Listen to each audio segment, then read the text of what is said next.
All right, today we are jumping right into one of the most fascinating and, let's be honest, kind of intimidating figures in the tarot, the Queen of Swords. She is so much more than just a piece of cardboard. She's a whole vibe, an archetype of wisdom, sharp truth, and the kind of strength you only get from experience. Let's really get to know her. And this quote, wow, this really says it all, doesn't it? Right off the bat, before we know anything else, we know what drives her. At her core, she is a fierce protector. This is the person you absolutely want in your corner when the chips are down. So, let's properly meet this queen. And you gotta understand, she wasn't just born this way. Her crown of clarity, her wisdom, her power, it was all forged in the fire of her own experiences. Everything about her has been shaped by the hard truths she's had to face. At her heart, the Queen of Swords is all about the mind. The suit of swords is the realm of our thoughts, our words, our logic, and yeah, our challenges.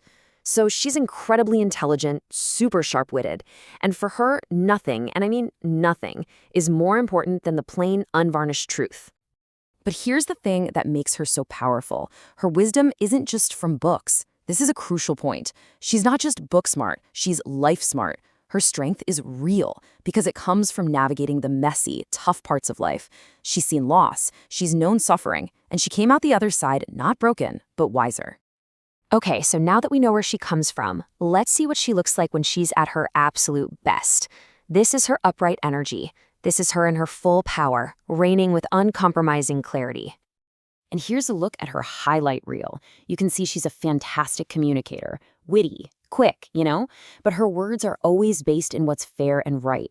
She's fiercely independent, relying on her own sharp judgment. And that word discerning, it just means she has a built-in BS detector.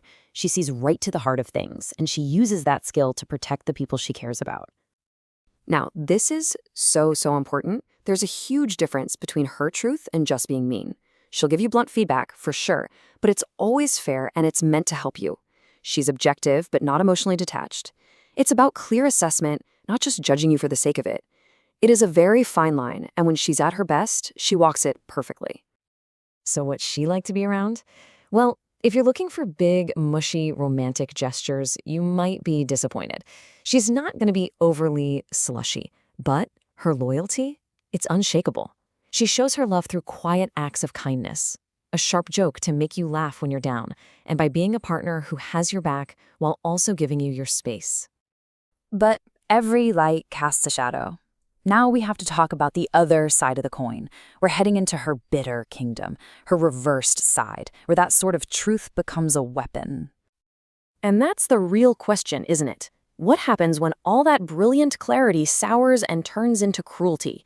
When that sharp sword that's meant to defend is used to attack? Just look at that contrast. It's like night and day. The protector becomes vindictive. The honest truth-teller becomes deceitful. The fair judge turns cruel. Every single one of her amazing strengths gets twisted into its total opposite. And these are her strengths curdled by pain. That sharp wit is now used to spread malicious gossip. That clear, discerning eye becomes overly critical and harsh. This is where she can become manipulative, bitter, and completely unforgiving, all because she's repressing her own trauma. And here we get to the root cause of it all. The upright queen learns from her suffering.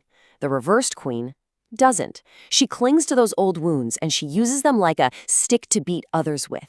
Her pain becomes her excuse to inflict pain. It's a really tragic cycle. Okay, so we've seen the light and the shadow. What do we do with this powerful energy? The idea isn't to be afraid of her reverse side, but to understand it, so we can learn how to wield her sword wisely in our own lives. And here's our playbook. First, you have to let yourself feel. You've got to acknowledge any sadness or grief you're holding on to, because that's what turns into bitterness. Second, you have to balance that sharp logic with your intuition. Your head and your heart need to be on the same team. And third, and this is huge, you've got to communicate with empathy. Use your words to build people up, not to cut them down. So I'll leave you with this to think about. Look at your own life right now. Where do you need to call in some of that Queen of Swords clarity, that uncompromising honesty?